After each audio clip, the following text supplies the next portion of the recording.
ওটা মাসুদ না? এ মাসুদ, এদিকে আয়। শোন শোন, কি আমারে ডাকো? এদিকে তো কারো নানির বাতার রে তো দেখতেছি।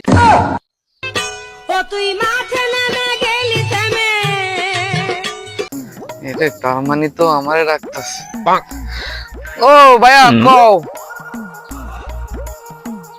তা কও ভাইয়া কি কইবা? তা ঢাকা থেকে কবে আসলি? এ সর, বয় বয় বয়। একরাম ভাই, সে তো আমাকে নিজে হইলো, সে তো আমাকে এলাকা হইলো, কেবল মেহমান হইলো কবে? দেখ দেখ, শালায় বেশি বুঝে। থাপড়াইয়া তোর সেটা চড়িয়ে দেব। ওইখানে বসে আছিস, ওখানে বসে থাক। তা মাসুদ, তুই ঢাকা থেকে আসলি, আমার একটা ফোন দিবি না? আমার ফোন দিতে আমি লাগলে বাস স্ট্যান্ড তোকে নিয়ে আসতাম।